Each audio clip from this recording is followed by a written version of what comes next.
of ancient times.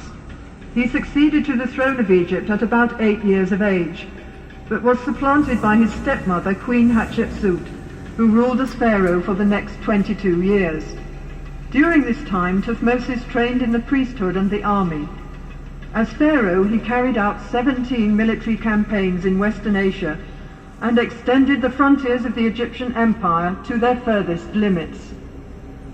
Standing in the water is a Nilometer, a gauge used by the ancient Egyptians to measure the rise of the annual flood, which occurred every summer.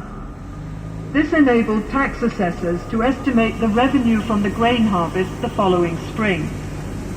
Even in those days, farmers complained that they did all the work and the taxman got all the profit.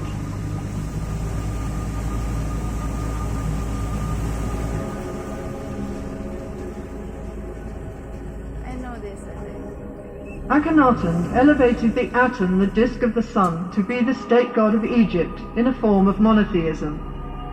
At the same time, he introduced a dramatic change of art style and built a new capital city in Middle Egypt. Akhenaten's beautiful wife, Queen Nefertiti, was a keen supporter of the cult of the Aten. After Akhenaten's death, the Egyptians returned to the old form of the religion during the reign of his successor, Tutankhamun, who was probably his son. Later pharaohs tried to wipe out all traces of Akhenaten's existence.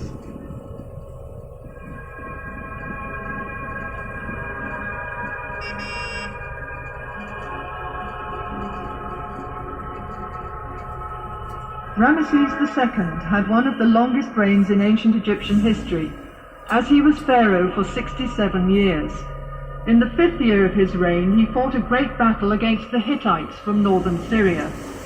The battle was indecisive, both sides claiming victory, but it is certain that Ramesses' personal courage saved the Egyptians from defeat.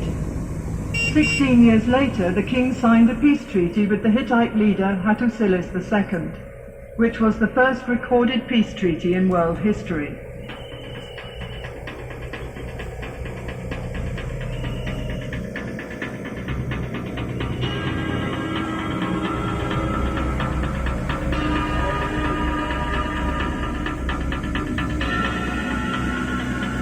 The most famous of Ramesses II's monuments is the great temple at Abu Simbel in Nubia, south of Aswan.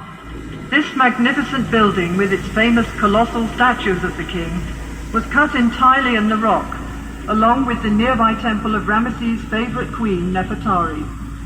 The two temples were rescued from the waters of Lake Nasser when the Aswan High Dam was being built in the 1960s.